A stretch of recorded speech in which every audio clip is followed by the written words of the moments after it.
My name is Flora Johnson. I'm almost 60 years old. The label they call us is a 60 Scoop survivor.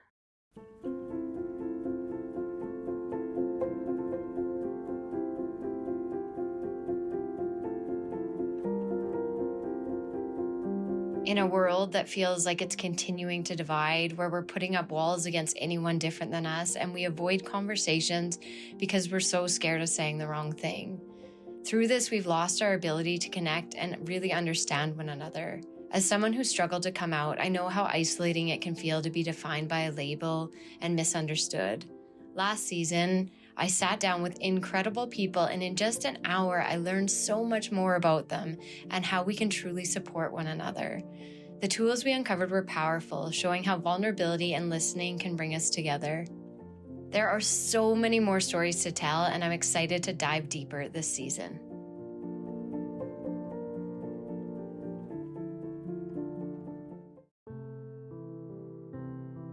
When I was a little girl, they had taken me, and I had one of my siblings, Gary, and we were sitting out on the stop.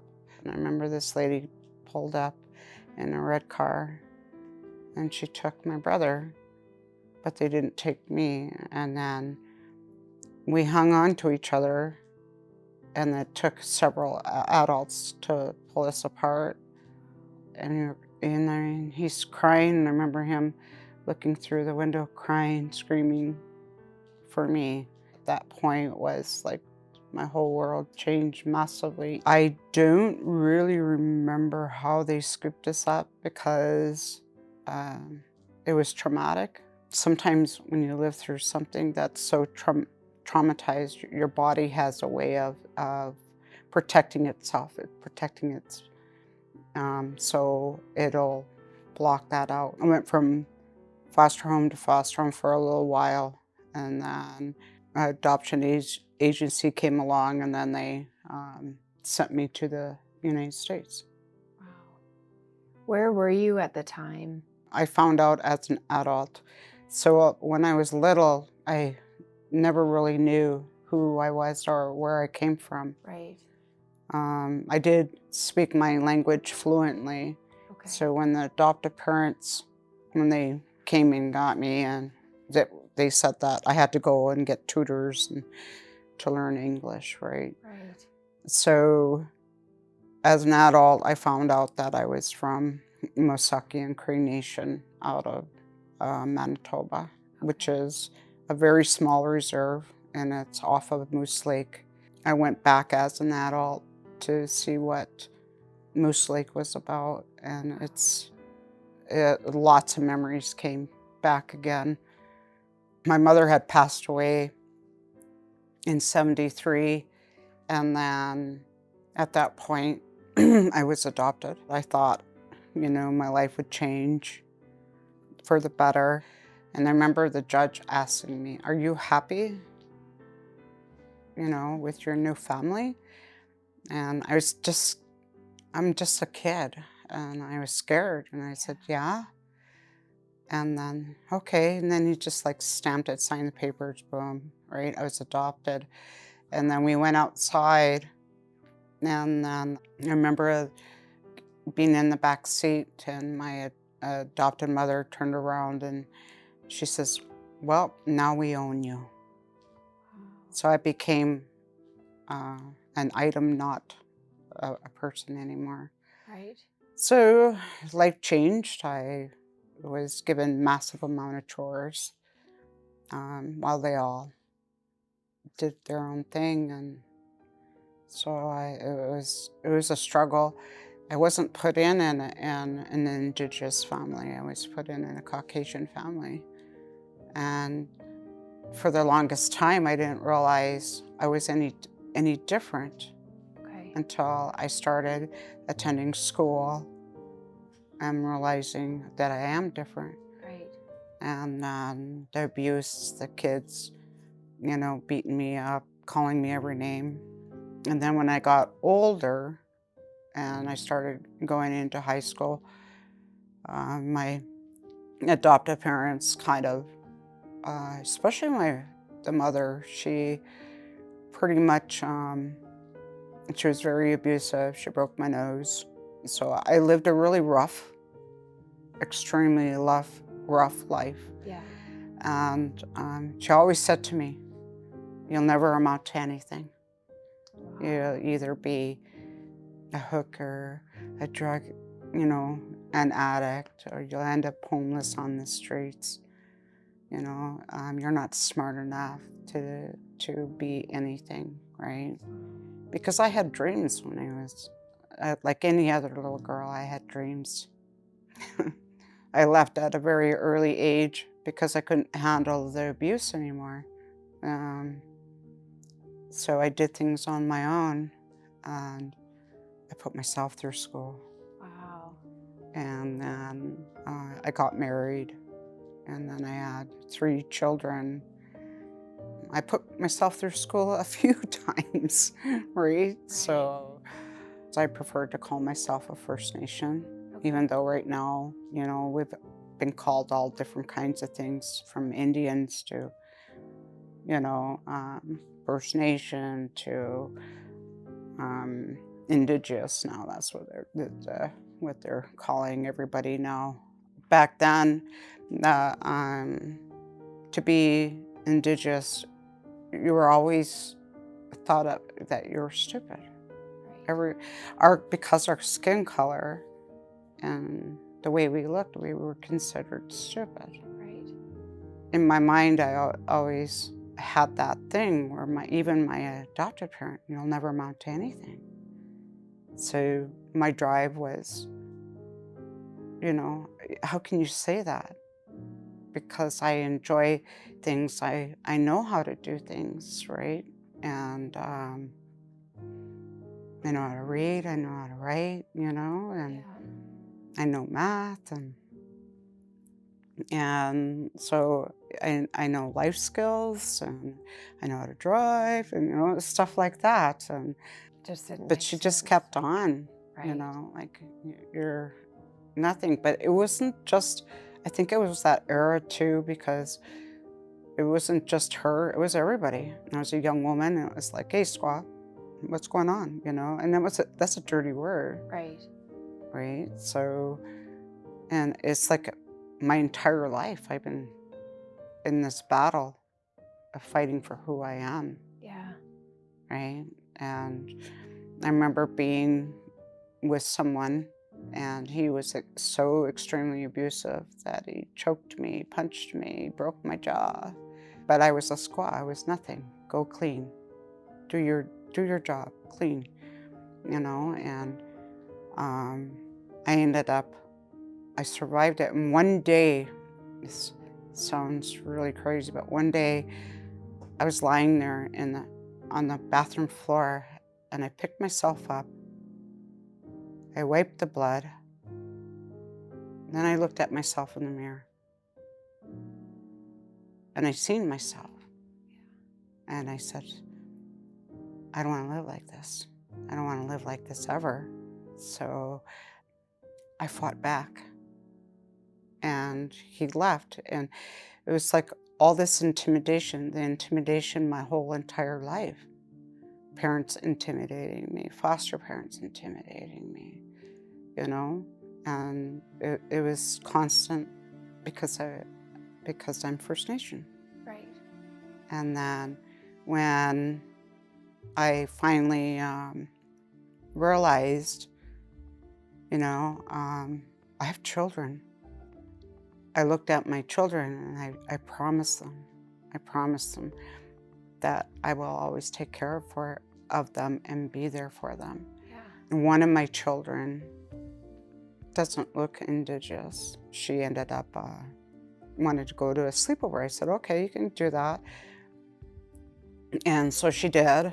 And then I remember, and I don't want to say anybody's names, right? But I remember going there, and I knocked on the door because my daughter had forgotten an item, so I was bringing it to her. And then as soon as the parent opened that door, she looked at me. "What do you want? What are you doing here?" And it was like automatic angry, and because of who I am. And then my daughter comes out, just all happy, big smiles, running. She sees her mom, Oh, yeah. thanks, Mom. And that lady, she's just like, that's your daughter? Yeah, it is. It's my daughter. And never again, this is the sad part, never again my daughter was allowed to play with her daughter ever again. It was so hard to find work, jobs, and stuff like that. So I actually had a really decent education when I lived in the States. When I came here to Canada, Alberta doesn't recognize those certificates. So I remember going in and I said, well, I'll challenge the test. And, because I was an EMT. I remember the guy sitting behind us, and he looks at me and he goes, you won't pass. So just don't even bother trying. You're wasting your time. And I says, excuse me? I says, oh, that's right. I says, down there, they break their arm differently than they do up here. Right? That was my response, right? And you just, stuff like that. So I decided to work in the oil patch. I was messing around with welding a little bit when I was there. And then the supervisor comes in and he says, you weld? Well, that looks pretty good. So then a week later, he comes up to me, throws papers down. Guess what? You're going to school. So we're sponsoring you. And it was like a doorway that opened up, that someone actually believed in me, in my skills. So I became a big pressure welder. Wow. It wasn't easy. Again, the racial slurs, the treatment, the screaming, name calling, and you have to stand up for yourself. And then I became that person. I became that. I started getting a chip on my shoulder. Right. And I started having attitude. Yeah. And I started fighting back. Because how could you not? Right? And I didn't realize how assertive I was as time went by and got a little bit older. And I met some really good people. And then I decided to put myself back again in school. I realized, I am who I am for what I've gone through in life. But, there's days I don't have good days, and it's okay because, you can't always be happy and then I became a certain age and it was like all this hurt and pain inside of me because I never used to cry. Okay. Never, I always had this, I was like the strong warrior woman. Right. Right? And I fought for family. I fought for women. I fought for children. I fought for elderly. And I realized, that at that point, it's like one day all of a sudden I started crying and I started going through a change of life, which we all do, right? I don't know if you've gone through the change of life yet, but eventually you will. Yeah. And it's extraordinary. You learn more about yourself. It was probably one of the biggest challenges I had as for myself and self-awareness. Okay. And then, and I started crying. And then I couldn't understand, like, why am I crying? And then I realized that my whole entire life, I've kept it in. Right. And then it just came out like a floodgate. It's like I was telling a friend, a colleague yesterday, and I says, Sometimes you have to be comfortable within yourself. Once you find that being comfortable within yourself, it doesn't matter what anybody thinks anymore. Right. You just end up, standing up, and you start fighting for others because you have that strength, right? Because you see what they do, what they're experiencing, and you put yourself in their shoes, and you do the best you can, right? I just know that, like, as in my artwork and stuff like that. And this one here is, ironically, everything I'm talking about is actually kind of has to do with the deer woman. And when I chose, because the deer woman is a shapeshifter, and when I decided to paint deer woman, I got to thinking about it, of who she is and what she represents. So the story goes somewhat, and I'm not accurate, 100% accurate on this story. This woman was a regular person, and she was in her village, and she went for a walk in the bush and stuff like that. And this man seen her, and this other man seen her, and they started laughing, and they followed her, and they watched her, and she kept, just in her own little dream world. So they found her, and they repeatedly beat her and beat her, and then left her to die. Okay. Well, the creator came down after these men had left, and she was almost gone, and he turned around and he gave her a gift. And all of a sudden this deer comes walking along. So he told her spirit, right? Because you're going back, but you're going to go back as the deer woman. So he combined her with those powers. Right. And when she came to, she was the shapeshifter. And she vowed that no other children or women would ever have to go through what she went through. So she turned around, and she would lure the men to the bush. She would change her body into the deer, and she'd stomp them. It's strange because when I did this painting, I wasn't thinking about the deer woman. I actually was just thinking about a woman, and I wanted something, beautiful and fantasy and strength and, gracefulness and swiftness. And I've thought of a deer. Right. And then I was talking to one of my peers, and they said, well, you're doing the deer woman. Right. And then they told me the story, and I was like, wow, right? It really impacted me. But yet then I cried about it, because I was like going, my entire life, that's what I've been doing, Totally. is protecting. I would never want anybody to ever go through what I've gone through. Yeah.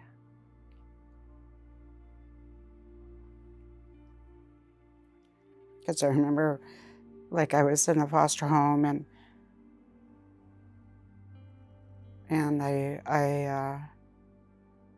they put us in a basement, and this basement was cold.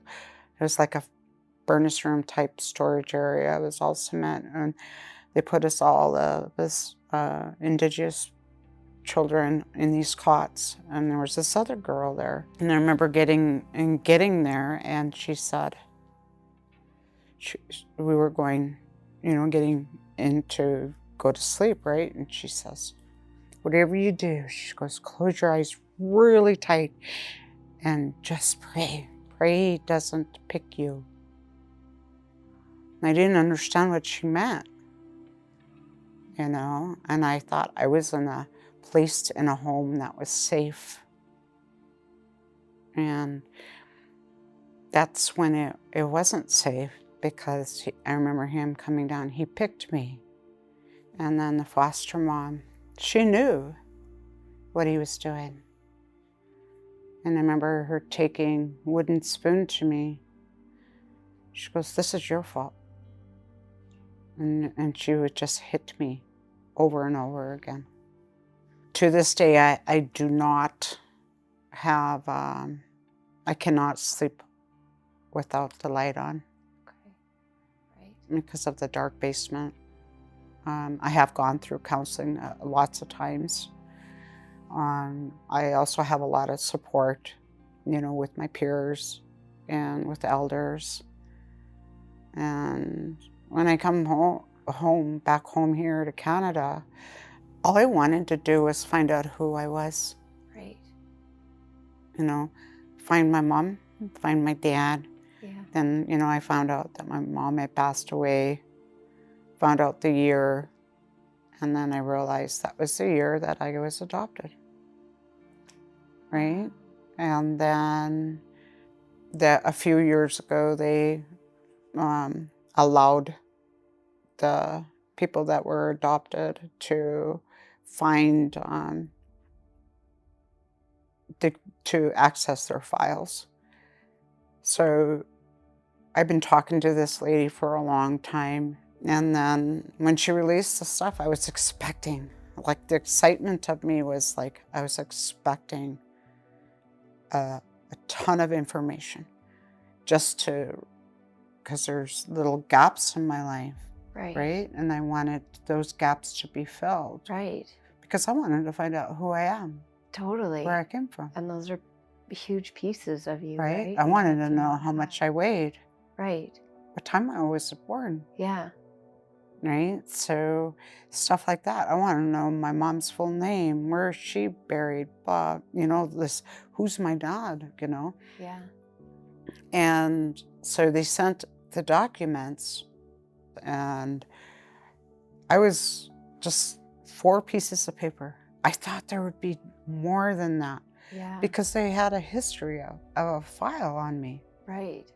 right? They knew which home I went to, and where I was picked up, and Right.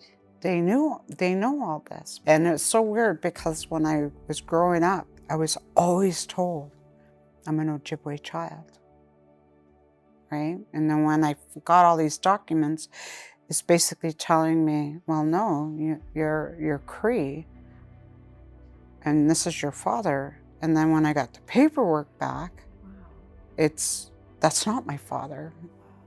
So it was like a combination of, who am I? Right? Yeah. And then, so now when I have elders that I talk to, you know, some are Blackfoot, you know, and they're amazing. And she turned around, and when I told her my story, she goes, "It doesn't matter." She says, "Flora, it doesn't matter if you're Blackfoot, Haida, Ojibwe, Cree, Salish, it doesn't matter. Right. What matters is what's right here." Yeah. You know, and she made me cry. I might even cry again over it, because she's right, Yeah. you know. And I remember talking to a doctor, and I said that to her. I said, if we could all do this and talk to each other, 100%. right? We could feel the true us, right? Yeah, Yeah. who we are, and you know, What's 'cause here? you can see each other of who you are, Yeah. because you don't need this. Right. That's beautiful that she offered you that. Right? And I have friends of every nation I can think of, you know, and, People remember you. you know, from African American, like all the way across. And we talk, we laugh, we joke, we share the same values. Mm-hmm. You know, we share the same dreams. You know, the lady I met yesterday, she was a dancer, and she has the same dreams of wanting to, let's stop, like, you know, wanting to create that bridge. And to me, I was like going, let's get rid of that bridge. Right. Right? Yeah. How You do know, we let's get support there? each other, right? Yeah. Just And cross the bridge to one another. Like, yeah. yeah, and reality is, you know, how do we do that? Where do we start? And I think we've already started a long time ago, but it's just taken more time with all of us, you know, to realize that, right? I think people need to just get out there and travel, Yeah. right? And experience things, you know, learn to go outside, you know, and touch that tree, Right. touch that ground. Yeah. Close your eyes and feel the wind, feel the sun. Yeah. Listen, you know, and because your spirituality is so important. Yeah. You know, whether, it doesn't matter what religion it is, but it's what's important. Yeah. To keep yourself going. And as for myself, for years, I really believe this since I was a little girl. I've always talked to the Creator. Right. Because I felt like when I talked to authority, as in, you know, the foster parents or my adopted parents or the teachers, no one listened to me. Right. Right. But the only person that listened was the Creator, the animals, the trees, Yeah. right? They listened. And then when I used to doodle and draw and paint, and I always thought, that's my escape, you know, my escape from all the horrific things that's going on in this world, and anger, because there's a lot of anger out there. There is. You know, and anger, I was always taught, is actually it's a second emotion. And because anger, there's a bunch of stuff that's actually underneath all that. Right. You know, fear, hurt, Yeah. pain. You're exceptional. Honestly, like, I'm sorry, like, that life handed you all of that stuff.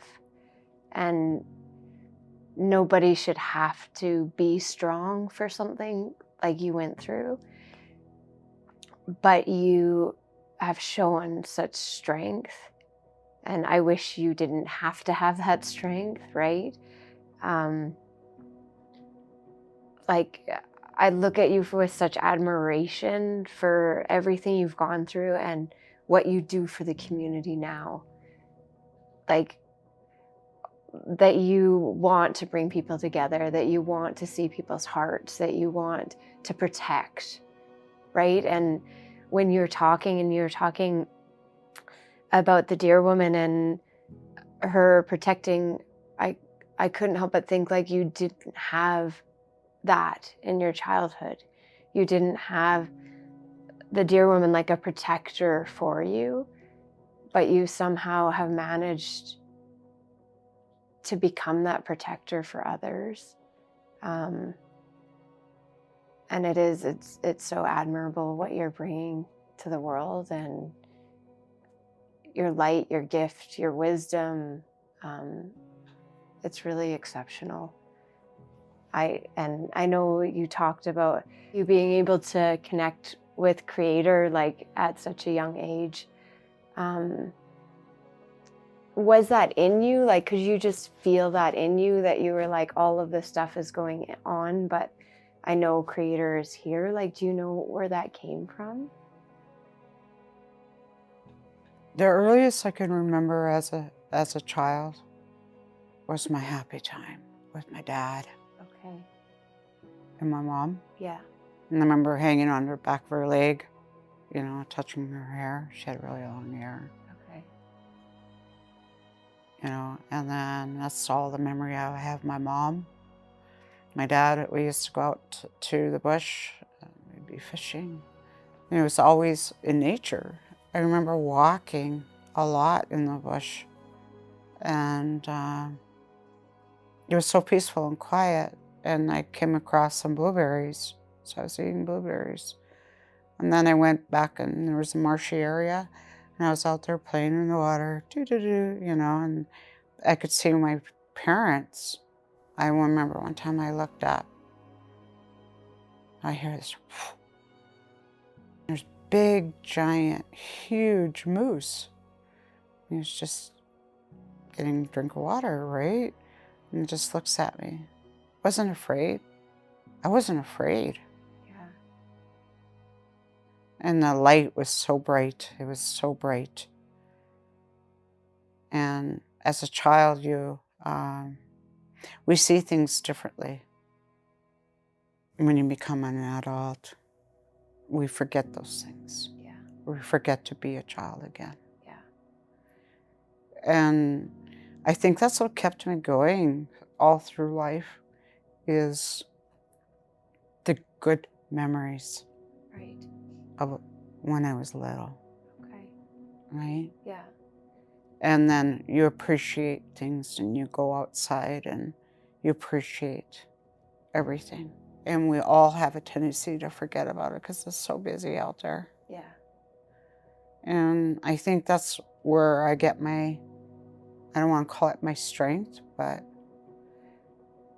you know, and my children, right? And I've been told that the closest thing that you can get to the Creator in a human form is children. Yeah. When you were talking about welding, you talked about the one person who came and said, "We're paying for your education," and yeah, and saw you in a way that it sounds like other people had not seen you through Oh, your no. life. What do you think was the difference with that person? Like, how can we support one another and come in those instances? I think with him, he was mature, and then his position, he's seen skills, Right. you know, and when it becomes, in order to be an ally, a person to become an ally, it's not always paperwork. Right.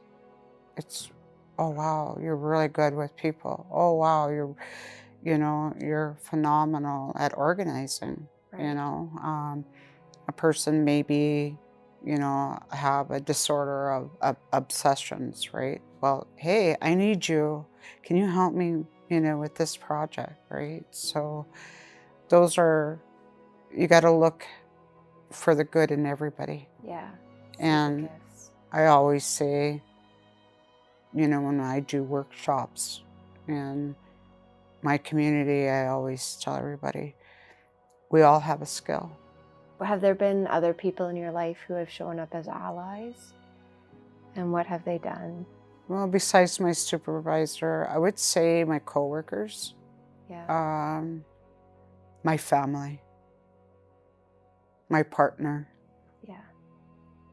you know, he's always supportive in anything I do, Yeah. you know, and he listens to the hurt and my pain, and then we try to find a solution. Yeah.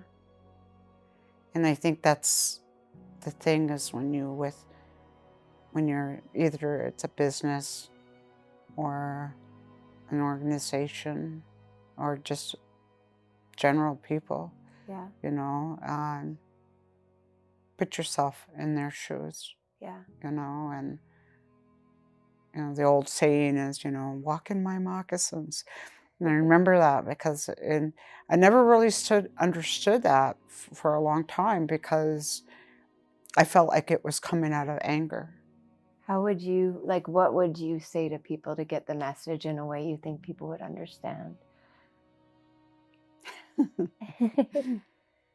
uh, be kind. Yeah. Just be kind. Kindness is, everybody thinks anger and assertiveness and whatever is stronger than kindness. No. Yeah. Kindness is more powerful than anything on this earth. And I know that.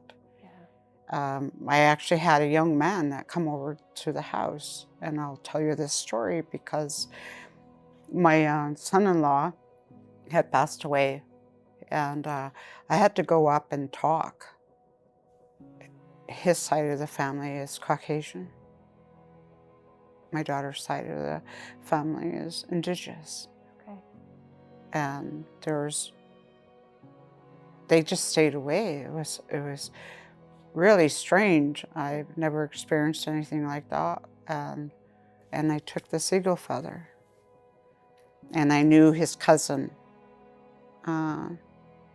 would appreciate it. Okay. And so I turned around and I gifted him that. Right? Some of the people that were on the Indigenous side, because it was just like that. And then there was just a combination of everybody else in the middle, right? Yeah. And then after the service and everybody had dispersing and whatever, his cousin came up to me, and he had this anger prior, right? An attitude like, "Brr, brr, brr." And I get it because people grieve in different ways, right? Right. And he come up to me, and he was just like a little kid.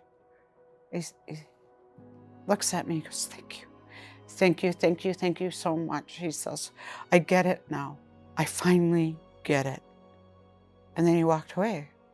I was like, I felt good because it's about being kind, right? Right.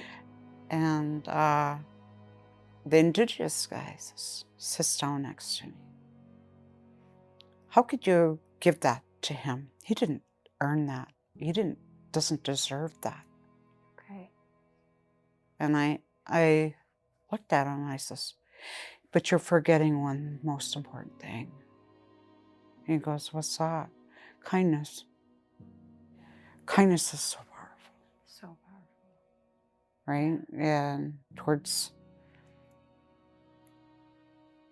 anything, any living thing we have. Yeah. Right? Yeah. Do you think that's what's going to take away the bridge? Will Yeah. be kindness?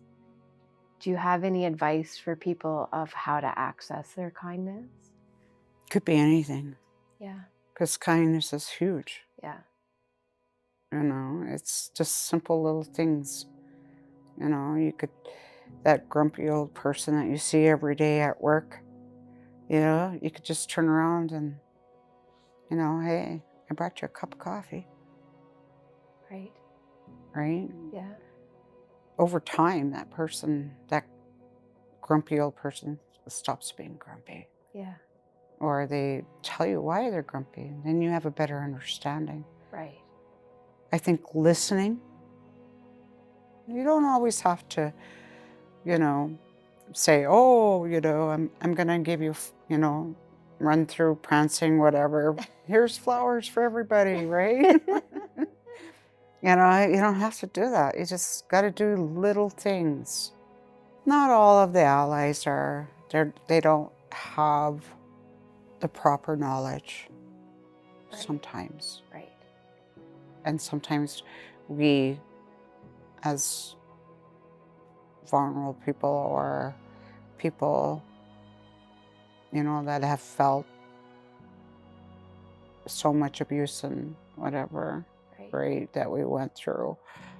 Sometimes we have to also show them. I don't always like that word either, but you know, they always say lead by example. Not necessarily.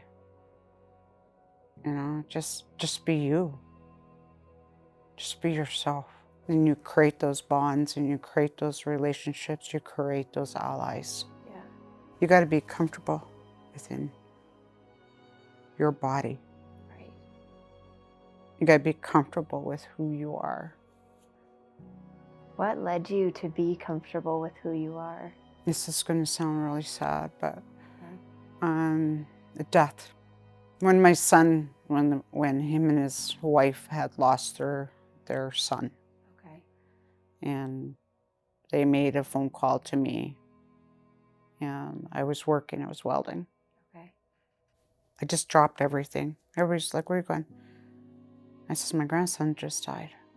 I says, I'm leaving. I got in my truck, I left, I went to Red Deer, and there he was, my son.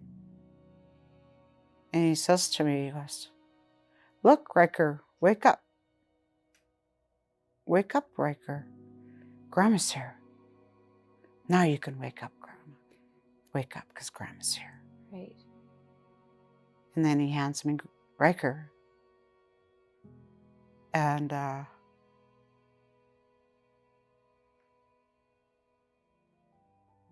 just looked at him. And I said to my son, I said, he's never going to wake up. Oh, yeah, he is, because you're here. After that point in my life, I realized it doesn't matter anymore. I don't care what people think about me. Yeah.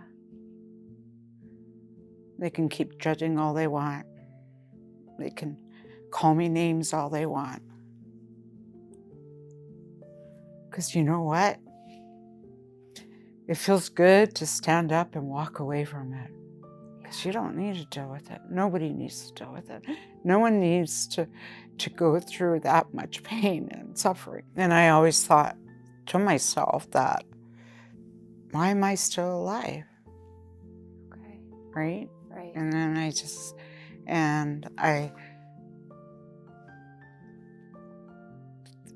realized that, look at all these people that have went into the spirit world, that look at all the wonderful gifts they have given us and the memories Yeah.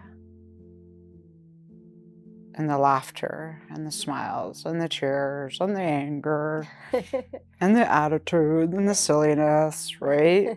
And it's like when my son-in-law passed away, watching my daughter go through so much pain, watching their children go through so much pain, and how resilient they are.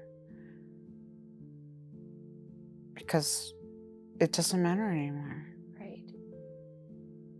right?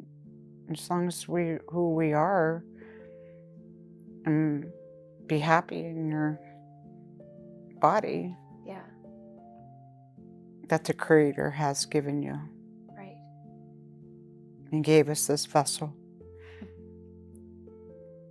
And everything's going to be okay. Yeah. Thank you so much. I've appreciated this so much. Thank you for using your voice and for just sharing all of your wisdom and being so vulnerable with your experiences, and just for being you. I really appreciate it. Yeah. Thank you for having me.